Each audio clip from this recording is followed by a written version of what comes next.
नमस्कार दोस्तों, स्वागत है आपका हमारे YouTube चैनल जीके ट्रैकर पे।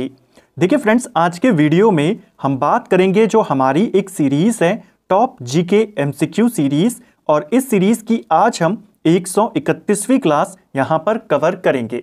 जैसा आप जानते हैं, इस सीरीज़ में आपको जीके के प्रीवियस ईयर के क्वेश्चंस यहाँ पर देखने को मिलते हैं। ऐसे क्वेश्चंस जो आपसे अलग अलग एग्जाम्स में पूछे गए हैं वो आपको इस सीरीज़ के अंतर्गत देखने को मिलते हैं। साथ में एनसीईआरटी की एक्सप्लेनेशन भी मिलती है और एनसीईआरटी के भी इंपॉर्टेंट क्वेश्चन हम इस सीरीज में यहां पर इंक्लूड करते हैं। यह हमारी इस सीरीज की 131वीं क्लास है। अगर आपने इसके पहले की क्लासेस को नहीं देखा है, हम अभी तक इस सीरीज में 2500 से ज्यादा एमसीक्यूज को यहां पर पूरी डिटेल के साथ, कॉन्सेप्ट के साथ कवर कर चुके हैं। तो अगर आपने इससे पहले की क्लासेस को नहीं देखा है, आप उनको प्लेलिस्ट में जाके देख सकते हैं। इस सीरीज की शुरुआत के 500 क्वेश्चंस के ऊपर एक मास्टर वीडियो बना हुआ है, आप उसको भी कवर कर सकते हैं। एक साथ 500 क्वेश्चंस आपके कवर हो जाएंगे। बहुत जल्द दूसरा मास्टर वीडियो जो अगले 500 क्वेश्चंस हैं आपको इसी चैनल पर देखने को मिलेगा। तो चलिए दोस्तों, आज की क्लास को शुरू करते हैं। आज का हमारा पहला प्रश्न है, राष्ट्रीय अनुसूचित जनजाति आयोग के संदर्भ में निम्नलिखित कथनों में से कौन सा वाला सही है। तो राष्ट्रीय अनुसूचित जनजाति आयोग यानी एसटी आयोग के बारे में आपको दो स्टेटमेंट दिए हैं। चलिए देखते हैं कौन सा वाला सही है। पहला, इसकी स्थापना 2005 में होती है, तो पहला वाला आपका गलत हो जाएगा। इसकी स्थापना जो राष्ट्रीय अनुसूचित जनजाति आयोग है, नोट कर लीजिए, 2004 में यह बना था। ठीक है। दूसरा, संविधान के अनुच्छेद 338A के प्रावधान राष्ट्रीय अनुसूचित जनजाति आयोग से संबंधित है, ये वाला आपका सही हो जाएगा। तो केवल आपका यहां पर कौन सा वाला कथन सही है, सेकंड वाला स्टेटमेंट सही है। अब इससे जुड़ी हुई कुछ इंपॉर्टेंट बातें हैं और एक बहुत इंपॉर्टेंट कॉन्सेप्ट है, चीजों को लिंक करके यहां पर कवर करेंगे ताकि आपका पूरा कंफ्यूजन क्लियर हो जाए। देखिए, जब हमारा संविधान लागू हुआ तो उस समय एक आयोग बनाया गया, राष्ट्रीय अनुसूचित जाति एवं जनजाति आयोग, और इसके लिए जो प्रावधान किए गए संविधान में वो आर्टिकल 338 में करे गए थे। ठीक है। तो पहला पॉइंट आपको यह याद करना है, आर्टिकल 338 मूल संविधान में किससे संबंधित था? राष्ट्रीय अनुसूचित जाति और जनजाति आयोग से संबंधित था। इसके बाद सन 2003 में हमारे संविधान में 89th जो अमेंडमेंट था, 89वां संविधान संशोधन था, इसको किया गया और इसके माध्यम से संविधान में एक आर्टिकल जोड़ा गया, आर्टिकल 338A। बेसिकली इन दोनों आयोगों को अलग अलग कर दिया गया। अब ये वाला जो आयोग था केवल अनुसूचित जाति आयोग हो गया, राष्ट्रीय अनुसूचित जाति आयोग, और जनजाति आयोग के लिए आर्टिकल 338A जोड़ दिया गया और इसी संविधान संशोधन के माध्यम से यह आर्टिकल जोड़ा गया था। और अगले ही वर्ष 2004 में राष्ट्रीय अनुसूचित जनजाति आयोग का गठन कर दिया गया। यहां पे तक आपका क्लियर है। शुरुआत में दोनों 338 में थे, संविधान संशोधन हुआ 2003 में जिसके तहत 338A जोड़ा गया, जो राष्ट्रीय अनुसूचित जनजाति आयोग से संबंधित है, उसको संवैधानिक दर्जा प्रदान करता है, और अगले ही साल इसके लिए एक अलग आयोग बना दिया गया। इसके बाद सन 2018 में एक और संविधान संशोधन होता है, 102वां संवैधानिक संशोधन, और इस संशोधन के माध्यम से संविधान में आर्टिकल 338B को जोड़ दिया जाता है, और यह 338B किससे संबंधित है? राष्ट्रीय पिछड़ा वर्ग आयोग से संबंधित है। तो अब आपके तीनों यहां पर क्लियर हो गए। सबसे पहले 338 कुछ दिन पहले हमने देखा था, एससी से संबंधित था, जो अनुसूचित जाति आयोग है। 338A ये आपके एसटी आयोग से संबंधित है, और 338B जो बैकवर्ड क्लासेस हैं, पिछड़ा वर्ग आयोग है, उससे संबंधित है। तो इसको आपने ध्यान रखना है। ठीक है। हमने इनको कब कब जोड़ा गया, उन सारी चीजों को देखा। कई बार आपसे डायरेक्ट क्वेश्चन बन जाता है, राष्ट्रीय अनुसूचित जनजाति आयोग कब बना, तो आप सीधा बता देंगे 2004 में बना है, ना कि 2005 में। ठीक है। तो इस प्रश्न का आंसर होगा केवल सेकंड वाला जो स्टेटमेंट है, क्योंकि ये एसटी आयोग से संबंधित है। नेक्स्ट है, आर्य महिला समाज की स्थापना किसके द्वारा करी गई थी? तो देखिए, आर्य समाज नहीं पूछा है, आर्य महिला समाज पूछा है। महिलाओं के उत्थान के लिए, उनके सशक्तिकरण के लिए जो ये आर्य महिला समाज था, इसकी स्थापना होती है 1882 में, और स्थान भी पूछ लेता है तो पुणे को आपने याद करना है। इस समाज की स्थापना पंडिता रमाबाई सरस्वती के द्वारा करी गई थी। इनको कुछ जगहों पर केवल पंडिता रमाबाई भी लिखा गया है, पूरा नाम भी आप नोट कर सकते हैं। ठीक है, पुणे में इनके द्वारा शारदा सदन की स्थापना भी करी गई थी। शारदा सदन नामक जो ये विद्यालय है ये पुणे में है और इसे भी इन्हीं के द्वारा बनाया गया था। नेक्स्ट है, निम्नलिखित में से किस राजवंश ने कालिंजर किले का निर्माण करवाया था? देखिए, कालिंजर का किला या कलिंजर का किला जिसको कहा जाता है, इसको लेकर एक क्वेश्चन आपने बहुत बार देखा होगा कि जो दिल्ली का शासक था शेर शाह सूरी, किस अभियान के तहत या किस अभियान के दौरान इसकी मृत्यु होती है? तो आप आंसर करते हैं कालिंजर के अभियान के दौरान। ठीक है, बेसिकली जो ये कालिंजर का किला है आपका, ये यूपी के अंदर स्थित है और इस किले को अजय माना जाता है, यानी बहुत सारे व्यक्तियों ने इसको जीतने का प्रयास किया लेकिन ज्यादा उसमें सफल नहीं हो पाए। महमूद गजनवी ने इसको जीतने का प्रयास किया, कुतुबुद्दीन ऐबक ने इसको जीतने का प्रयास किया।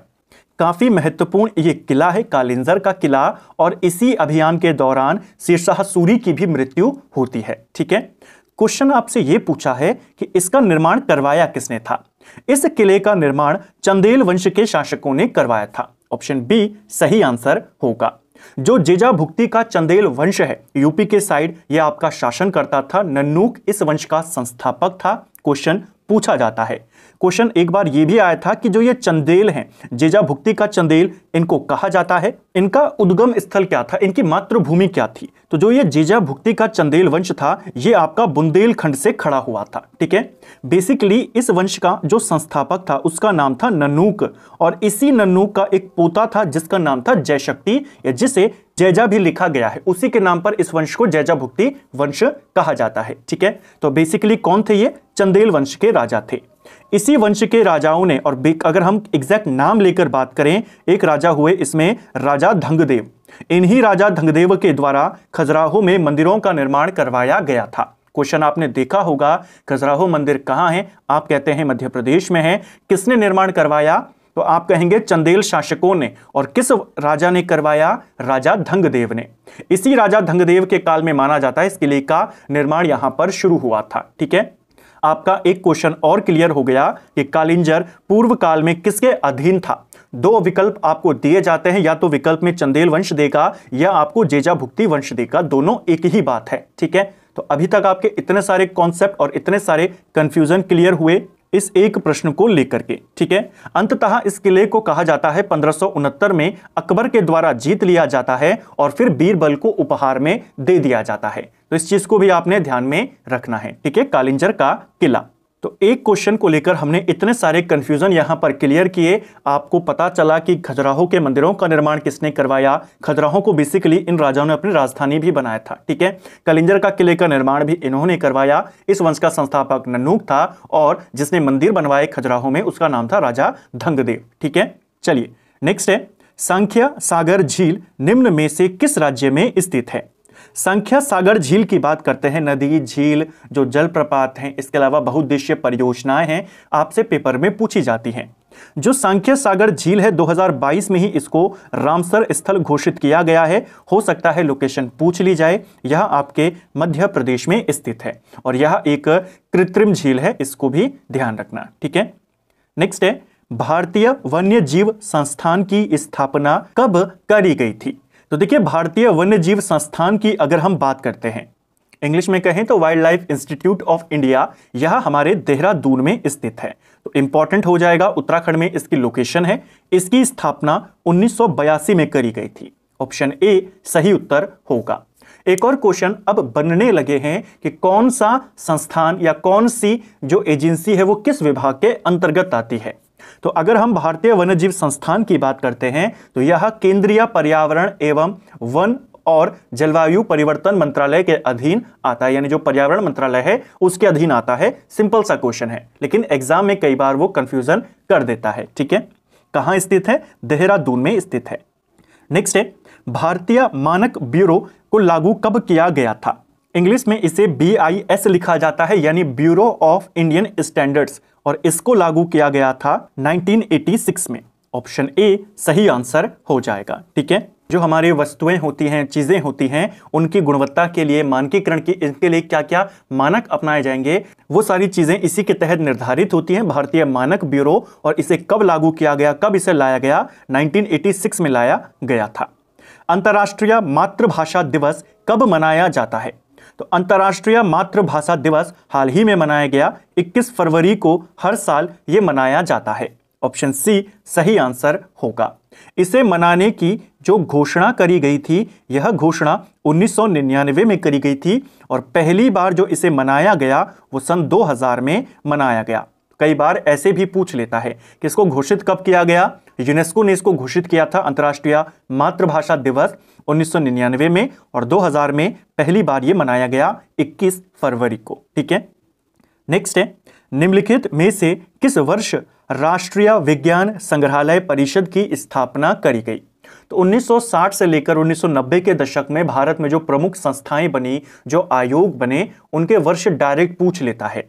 उन्हीं में से एक है राष्ट्रीय विज्ञान संग्रहालय परिषद, और इसकी स्थापना 1978 में की जाती है। ऑप्शन ए सही आंसर होगा।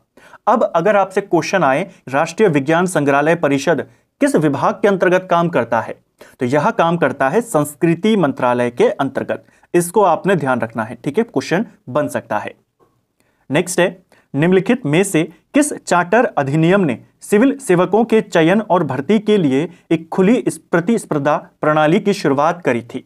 यानी जो भारतीय सिविल सेवक उस समय होते थे, उनके सिलेक्शन के लिए एक ओपन कंपटीशन की शुरुआत करी गई। और किस अधिनियम के तहत यह करी गई थी? यह हुई थी 1853 के चार्टर अधिनियम के तहत। ऑप्शन सी सही आंसर हो जाएगा। ठीक है, जो विभिन्न एक्ट आए थे, अधिनियम आए थे 1773 से लेकर के 1947 तक के, सबको हमने संविधान की डिटेल सीरीज में कवर किया है। एक एक फैक्ट को वहां पर कॉन्सेप्ट की तरह उसको क्लियर किया है कि किस एक्ट में कौन सी बात आपसे कही गई है और कौन सी बात आपको याद करनी है। ठीक है, नेक्स्ट है, अर्थशास्त्र में सॉफ्ट लैंडिंग शब्द निम्नलिखित में से किससे संबंधित है? तो देखिए, सॉफ्ट लैंडिंग शब्द का इस्तेमाल अर्थशास्त्र में मौद्रिक नीति प्रणाली से होता है। ऑप्शन डी सही आंसर होगा। एक क्वेश्चन आपने बहुत बार पेपरों में देखा होगा कि भारत में मौद्रिक नीति किसके द्वारा तैयार की जाती है? किसी भी देश में उस देश की जो मौद्रिक नीति होती है, उस देश का जो सेंट्रल बैंक होता है वो तैयार करता है। भारत में सेंट्रल बैंक कौन है? आरबीआई है।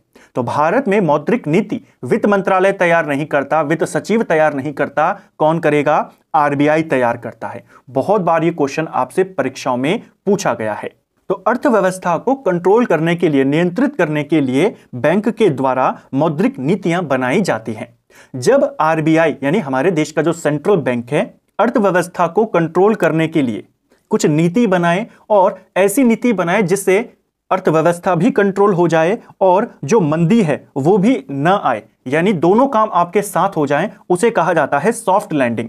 और जब बैंक की कार्यवाही के कारण कि बैंक ने कुछ कदम उठाए अर्थव्यवस्था को कंट्रोल करने के लिए, महंगाई को कंट्रोल करने के लिए, और उसके कुछ परिणाम भी देखने को मिल जाए, नेगेटिव सेंस में मंदी वगैरह आ जाए, उसको कहा जाता है हार्ड लैंडिंग। तो सॉफ्ट लैंडिंग, हार्ड लैंडिंग किससे संबंधित है? मौद्रिक नीति से संबंधित है। क्वेश्चन आपका बन सकता है। ठीक है, नेक्स्ट है, वित्त आयोग के संबंध में निम्नलिखित कथनों पर विचार कर सही कथन का चयन कीजिए।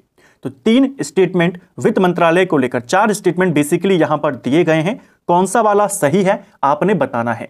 तो चलिए एक एक स्टेटमेंट को चेक करते हैं। वित्त आयोग को लेकर के भी बहुत बार क्वेश्चन आते हैं। इस प्रकार के प्रश्नों से जो आपके अलग अलग परीक्षाओं में पूछे गए हैं, कुछ आपके एनसीईआरटी के हैं, तो आपके कॉन्सेप्ट और अच्छे से क्लियर हो जाते हैं।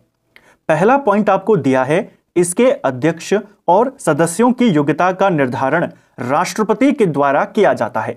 तो पहला पॉइंट आपका गलत है। वित्त आयोग के अध्यक्ष और सदस्यों की नियुक्ति जो करता है वो राष्ट्रपति करता है, लेकिन योग्यता का निर्धारण संसद के द्वारा कानून बनाकर किया जाता है। तो ये एक बेसिक पॉइंट जो आपको पता होना चाहिए। तो पहला वाला आपका गलत हो जाएगा। ठीक है, दूसरा, वित्त आयोग की सिफारिशें बाध्यकारी प्रकृति की होती हैं, यानी जो ये सिफारिश आपको दे आपको मानना होगा। तो ये वाला पॉइंट भी आपका गलत है। वित्त आयोग बेसिकली एक सलाहकारी प्रकृति की इसकी सारी सिफारिशें होती हैं, यानी एक सलाहकारी आयोग है, केवल सिफारिशें करता है। ठीक है, तो बाध्यकारी नहीं है, सलाहकारी है। तो सेकंड वाला भी गलत हो जाएगा। तीसरा, यह पंचायतों को वित्तीय सहायता देने की सिफारिश नहीं कर सकता। यह वाला स्टेटमेंट भी आपका गलत हो जाएगा। पंचायतों में वित्तीय सहायता देने की सिफारिश भी वित्त आयोग करता है, बस वो राज्य वित्त आयोग होता है, तो पंचायतों में भी चलता है, ये भी आपका यहां पर गलत है। चौथा, यह राजकोषीय संघवाद का समर्थन करता है, ये वाला आपका सही हो जाएगा। संघवाद यानी कि राज्यों की अपनी पावर होंगी, सेंटर की अपनी पावर होंगी और दोनों मिलकर शासन को चलाएंगे।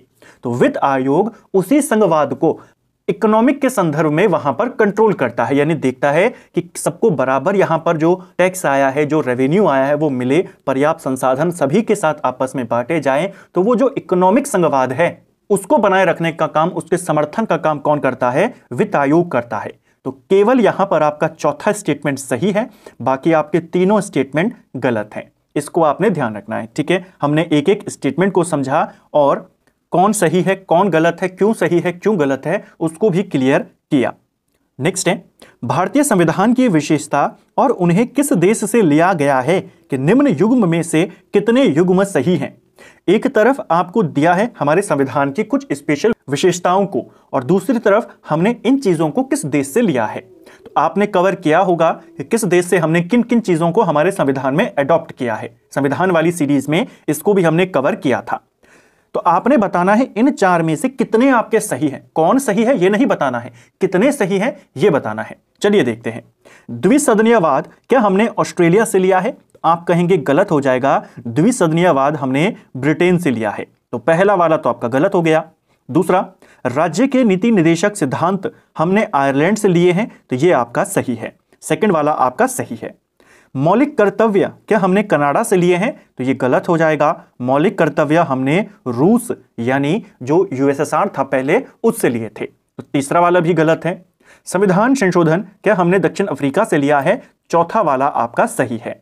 तो दूसरा और चौथा सही है, यानी कि आपके कितने सही हैं? केवल 2 युग्म यहां पर सही हैं।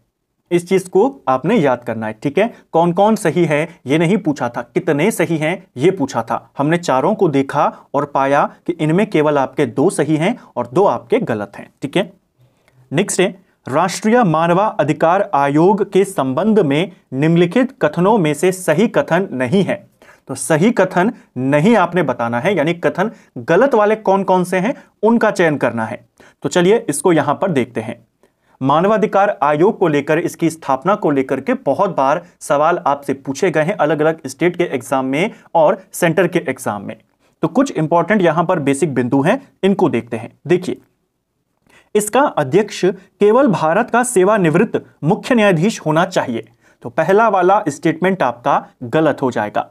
जो मानवाधिकार आयोग है, पहली चीज इसको क्लियर कर लीजिए, ये एक संवैधानिक संस्था नहीं है, यह एक वैधानिक संस्था है, यानी इसका निर्माण संसद के द्वारा विधान बनाकर, कानून बनाकर किया गया है।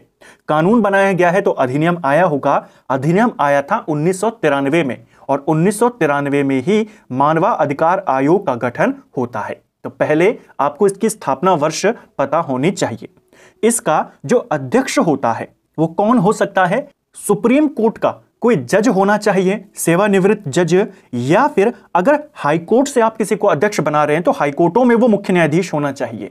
तो इसका अध्यक्ष भारत का सेवानिवृत्त मुख्य न्यायाधीश नहीं, यानी ये चीफ जस्टिस ऑफ इंडिया की बात कर रहा है। लेकिन इसके अध्यक्ष कौन बनता है? इसके अध्यक्ष बनते हैं सुप्रीम कोर्ट के जज, ठीक है, सीजीआई नहीं। और अगर आपको हाई कोर्ट से जज बनाना है तो वहां आपको मुख्य न्यायाधीश चाहिए हाई कोर्ट का।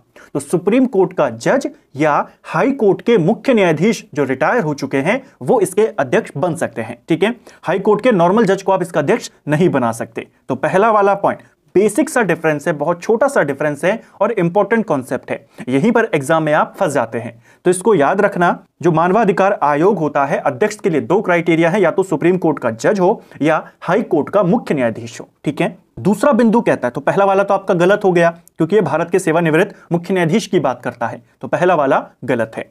दूसरा, इसमें मानव अधिकारों के उल्लंघनकर्ताओं को दंडित करने और राहत देने की शक्ति निहित है, तो ये वाला भी आपका गलत हो जाएगा। बहुत इंपॉर्टेंट बिंदु है। जो राष्ट्रीय मानवाधिकार आयोग है यह एक केवल सलाहकारी प्रवृत्ति का आयोग है, यानी ये सिर्फ सलाह दे सकता है, सरकार को दे सकता है, किसी भी संस्था को दे सकता है, लेकिन ये कोई कार्यवाही नहीं कर सकता। नोटिस जारी कर सकता है लेकिन दंडात्मक कार्यवाही या अगर किसी के साथ गलत हुआ है तो उसको मदद, फाइनेंशियल मदद ये नहीं दे सकता। ये काम किसका है? सरकार का काम है। यह केवल सलाहकारी है, इस चीज को याद रखना। यह अपने आप दंड किसी को या राहत किसी को नहीं दे सकता। ठीक है, तो ये वाला आपका गलत हो जाएगा। ठीक है, तीसरा, यह ऐसे मामलों की जांच कर सकता है जिसे घटित हुए 1 वर्ष से अधिक हो गया हो। ये वाला बिंदु भी आपका गलत है। ये भी एक बहुत इंपॉर्टेंट पॉइंट है इसके साथ जुड़ा हुआ कि राष्ट्रीय मानवाधिकार आयोग केवल उन घटनाओं की जांच कर सकते हैं जो 1 साल की अवधि जिनको अभी पूरी नहीं हुई है। मान लीजिए किसी क्षेत्र में या किसी व्यक्ति के मानवाधिकारों का उल्लंघन होता है, अधिकारों का उल्लंघन होता है, तो जिस दिन वो घटना हुई उस दिन से लेकर के 1 साल की अवधि तक मानवाधिकार आयोग उसकी जांच कर सकता है। उसके बाद वो उसमें हस्तक्षेप नहीं कर सकता। ये भी एक इंपॉर्टेंट पॉइंट है। तो आपका ये भी गलत है, ये भी गलत है और ये भी गलत है, और आपको गलत ही बताना था तो आप कहेंगे यहां पर तीनों गलत हैं। ऑप्शन ए सही उत्तर हो जाएगा। ठीक है, तो ये एक इंपॉर्टेंट पॉइंट है, क्वेश्चन यहां से बन सकता है। इसमें अध्यक्ष के अलावा कितने सदस्य होते हैं? तो इसमें आपके जो टोटल इसकी संरचना है वो 5+1 होती है। 5 सदस्य और 1 इसमें अध्यक्ष होता है, और जो सदस्य होते हैं उनमें 1 महिला का होना अनिवार्य होता है। ठीक है, नेक्स्ट है, भारतीय संसदीय शासन प्रणाली के संबंध में निम्नलिखित कथनों में से कौन सा वाला सही है? बेसिक सा क्वेश्चन है, सिंपल सा क्वेश्चन है, रिपीटेड क्वेश्चन है। कई बार आपने देखा होगा कि मंत्रिपरिषद किसके प्रति उत्तरदायी होती है। बस उसी क्वेश्चन को थोड़े से भारी भरकम शब्दों के साथ थोड़ा सा ऑप्शंस को लेंथी करके यहां पर बनाया गया एग्जामिनर के द्वारा। वही क्वेश्चन है कि मंत्रिपरिषद किसके प्रति उत्तरदायी होती है। देखिए, लोकतंत्र में शक्तियों का विभाजन किया जाता है और 3 स्तंभ यहां पर शक्तियों के बनाए जाते हैं। एक होती है कार्यपालिका, एक होती है न्यायपालिका और एक होती है विधायिका। जो कार्यपालिका होती है वो मंत्रिपरिषद को कहते हैं, यानी जो पूरा काम करवाती है, जो भी नियम बनाए जाएंगे उनको फॉलो करवाने का काम, एग्जीक्यूटिव जिसको कहा जाता है, वो कार्यपालिका है। कार्यपालिका सिंपल भाषा में आप मंत्रिपरिषद को समझ लीजिए। न्यायपालिका यानी कि आपकी जो जुडिशरी होती है, जिसमें हमारे सुप्रीम कोर्ट, हाई कोर्ट आ जाते हैं, ये तो सिंपल है। और तीसरी है विधायिका, यानी जहां पर कानून बनते हैं उसे कहा जाती है विधायिका। भारत में कानून कहां बनते हैं? संसद। ठीक है, अब आपसे यह पूछा है कि संसदीय प्रणाली में भारत में कौन किसके प्रति उत्तरदायी है। न्यायपालिका तो स्वतंत्र है भारत में, तो यह आपका क्लियर है। हम पढ़ते हैं मंत्रिपरिषद लोकसभा के प्रति उत्तरदायी है। मंत्रिपरिषद यानी कार्यपालिका और लोकसभा यानी कि आप संसद की बात कर रहे हैं, तो यहां पर विधायिका हो जाएगा। कार्यपालिका विधायिका के प्रति उत्तरदायी होती है। ऑप्शन सी इसका सही आंसर होगा। कई बार एग्जाम हॉल में जल्दबाजी में ऑप्शन डी पर भी टिक हो सकता है, क्योंकि वैसे ही शब्द हैं, बस आगे पीछे इनको किया गया है। तो कार्यपालिका यानी जो मंत्रिपरिषद है वो किसके प्रति उत्तरदायी है? विधायिका के। विधायिका यानी संसद, और संसद भी कौन सी वाली? लोकसभा। ठीक है, नेक्स्ट है, रिट के संदर्भ में निम्नलिखित कथनों पर विचार करें और गलत कथन का चयन करें। तो फिर आपने गलत वाला बताना है, सही वाला नहीं बताना। और रिटों को लेकर के भी बहुत बार सवाल आते हैं। अब आपके इस क्वेश्चन से बहुत अच्छे अच्छे कॉन्सेप्ट यहां पर क्लियर हो जाएंगे। बहुत छोटे छोटे से डिफरेंसेस हैं लेकिन बहुत इंपॉर्टेंट हैं, वहीं से क्वेश्चन अब बनने लगे हैं। रिटों के बारे में कितने प्रकार के रिट हैं, कौन सी रिट क्या करती है, मौलिक अधिकार वाले वीडियो में हमने डिटेल में कवर किया था, तो वहां पर नहीं जाएंगे। उनसे जुड़ी हुई जो जो बातें हैं उनको देखिए। पहला बिंदु दिया है, वर्ष 1950 से पहले केवल कलकत्ता उच्च न्यायालय के पास रिट जारी करने की शक्ति थी। देखिए, रिट जारी करने का अधिकार सुप्रीम कोर्ट को है और हाई कोर्ट को है। सुप्रीम कोर्ट को यह अधिकार आर्टिकल 32 के तहत है और हाई कोर्ट्स को, जो अलग अलग राज्यों के हैं, उनको यह अधिकार 226 के तहत है। संविधान लागू होने से पहले भारत में 3 प्रमुख हाई कोर्ट थे, एक आपका मद्रास में, एक आपका कलकत्ता में और एक आपका बॉम्बे में। ठीक है, यही 3 प्रमुख हाईकोर्ट थे। अलग अलग जगहों पर भी हाईकोर्ट थे, पटना हाईकोर्ट बन चुका था, इलाहाबाद हाईकोर्ट बन चुका था, लेकिन जो 3 प्रमुख प्रेसिडेंसियां थी ब्रिटिश काल की वो ये तीनों थी। तो इन तीनों हाईकोर्ट्स को अधिकार था रिट जारी करने का। आपको दिया है केवल कलकत्ता उच्च न्यायालय, तो ये गलत हो जाएगा। किस किस को था 1950 से पहले, संविधान लागू होने से पहले? जो भारत के 3 प्रमुख कोर्ट थे, कलकत्ता, बॉम्बे और मद्रास हाईकोर्ट। तो पहला वाला स्टेटमेंट आपका गलत है। क्यों गलत है हमने उसको देखा। जब हमारा संविधान लागू हुआ तो उसमें यह किया गया कि सुप्रीम कोर्ट को तो दी ही जानी थी ये शक्ति, आर्टिकल 32 के तहत दी गई और देश के सभी हाई कोर्ट्स को 226 के तहत दे दी गई। ठीक है, तो पहला वाला बिंदु आपका गलत है। अब आते हैं दूसरे पॉइंट पर। सर्वोच्च न्यायालय न केवल मौलिक अधिकारों के प्रवर्तन के लिए बल्कि किसी अन्य उद्देश्य के लिए भी रिट जारी कर सकता है। अब देखिए, जो रिट जारी होती हैं मौलिक अधिकारों के प्रवर्तन यानी उनको लागू करवाने के लिए, अगर किसी व्यक्ति के मौलिक अधिकारों का हनन हुआ है और वो आर्टिकल 32 के तहत सुप्रीम कोर्ट गया है तो सुप्रीम कोर्ट वहां पर रिट जारी कर सकता है। लेकिन अगर आप हाई कोर्ट में जाते हैं आर्टिकल 226 के तहत, तब हाई कोर्ट न सिर्फ मौलिक अधिकारों के प्रवर्तन उनको लागू करवाने के लिए बल्कि किसी दूसरे उद्देश्यों के लिए दूसरे केसेस में भी रिट जारी कर सकता है। तो एक बहुत ही बेसिक सा डिफरेंस है। 226 के तहत रिटों को जारी करने के मामले में हाई कोर्ट के पास सुप्रीम कोर्ट से थोड़ी सी ज्यादा पावर्स हैं। सुप्रीम कोर्ट केवल मौलिक अधिकारों के केस में लागू कर सकता है, इसको जारी कर सकता है, जबकि हाई कोर्ट मौलिक अधिकारों के साथ साथ अन्य उद्देश्यों के लिए भी जारी कर सकते हैं। तो इस चीज को आपने ध्यान रखना है। तो सेकंड वाला भी गलत हो जाएगा क्योंकि सुप्रीम कोर्ट सिर्फ मौलिक अधिकारों के लिए कर सकता है, हाई कोर्टों के पास अधिकार है। ठीक है, तो सेकंड भी आपका गलत है। तीसरा, सर्वोच्च न्यायालय भारत के संपूर्ण क्षेत्र में किसी व्यक्ति या सरकार के खिलाफ रिट जारी कर सकता है। तो ये वाला पॉइंट आपका सही है। सुप्रीम कोर्ट को यह अधिकार है कि वो भारत में कहीं के लिए भी, किसी भी क्षेत्र के लिए, किसी भी व्यक्ति के लिए रिट जारी कर सकता है, जबकि हाईकोर्टों के पास क्या है, वो केवल अपने क्षेत्राधिकार में ही कार्य करेंगे। ठीक है, तो जो सेकंड वाला पॉइंट था ये बहुत ज्यादा इंपॉर्टेंट है कि राज्यों के जो हाईकोर्ट है उनके पास थोड़ी सी ज्यादा पावर है इस मामले में। ठीक है, तो आपका तीसरा वाला तो सही है, पहला दूसरा गलत है। अब आपने प्रश्न को सही से पढ़ना है। आपने देखा कि तीसरा सही है और पहला ही विकल्प 3 दिया है, तो आपने इसको टिक नहीं करना है। आपसे गलत वाले पूछे थे, तो पहला और दूसरा गलत है। यह आपका ऑप्शन डी इसका सही आंसर होगा। ठीक है, नेक्स्ट है, निम्नलिखित में से किस तत्व का भार पृथ्वी की प्रॉपर्टी पर सबसे कम प्रतिशत में है? प्रॉपर्टी यानी जो पृथ्वी की क्रस्ट है, भू प्रॉपर्टी जिसको कहा जाता है, उसमें अलग अलग प्रकार के तत्व पाए जाते हैं, एलिमेंट्स पाए जाते हैं। इनमें से आपने बताना है सबसे कम कौन सा है। तो सबसे पहले जो महत्वपूर्ण तत्व पाए जाते हैं उनको लिख लेते हैं, फिर आप इसको आसानी से आंसर कर पाएंगे। पृथ्वी की क्रस्ट में सबसे ज्यादा जो पाया जाता है वो एलिमेंट, वो ऑक्सीजन पाया जाता है, लगभग 46.6%। इसके बाद पृथ्वी की क्रस्ट में सिलिकॉन पाया जाता है 27.72%। फिर आता है एल्यूमिनियम लगभग 8.13%। इसके बाद आयरन आता है, लोहा, यह लगभग 5% के करीब है। और फिर आता है कैल्शियम जो आपके 3.63% के करीब है। तो सिलिकॉन आपका ये रहा, एल्यूमिनियम आपका ये रहा, लोहा आपका ये रहा। तो इन सब में सबसे कम कौन है? कैल्शियम, लगभग 3%। तो ये टॉप 5 आपको कम से कम पता होने चाहिए। ठीक है, सबसे ज्यादा कौन से तत्व पाया जाता है पृथ्वी की क्रस्ट में? ऑक्सीजन, बहुत बार ये आया है। और अगर धातु पूछेगा, क्योंकि ये गैस है, सिलिकॉन आपका सेमीकंडक्टर हो गया, धातु पूछ लेगा तब आप एल्यूमिनियम को बताएंगे। ठीक है, ये भी पूछा जाता है। नेक्स्ट है, राज्य के महाधिवक्ता के संदर्भ में निम्न में से कौन सा कथन सही है? अब आपने सही वाले को चयन करना है। चलिए देखते हैं। महाधिवक्ता का कार्यकाल संविधान के द्वारा निर्धारित है, तो पहला ही बिंदु गलत है। महाधिवक्ता की नियुक्ति आर्टिकल 165 के तहत की जाती है। 165 में महाधिवक्ता के पद का प्रावधान किया गया है। इसकी नियुक्ति राज्यपाल करता है और राज्यपाल की इच्छा पर ही यह अपने पद पर बना रहता है। तो पहला वाला आपका गलत है, दूसरा वाला आपका सही है। कई बार ये क्वेश्चन ऐसे भी आया है कि महाधिवक्ता का कार्यकाल कितना है? विकल्प देता है 6 साल, 5 साल, 3 साल और चौथा देता है निर्धारित नहीं है। तो आपने निर्धारित नहीं है पर टिक करना है। यह राज्यपाल की इच्छा पर डिपेंड करता है। ठीक है, तो पहला वाला गलत है, दूसरा वाला सही है। तीसरा, यह उन सभी विशेषाधिकारों और उन्मुक्तियों का लाभ उठाता है जो राज्य विधानमंडल के सदस्य के लिए उपलब्ध होता है। ये वाला बिंदु भी आपका सही है। जो महाधिवक्ता होता है इसे वो सारे अधिकार, वो सारी शक्तियां प्राप्त होती हैं जो विधानमंडल के किसी सदस्य को दी जाती हैं, जो सुविधाएं दी जाती हैं वो सारी।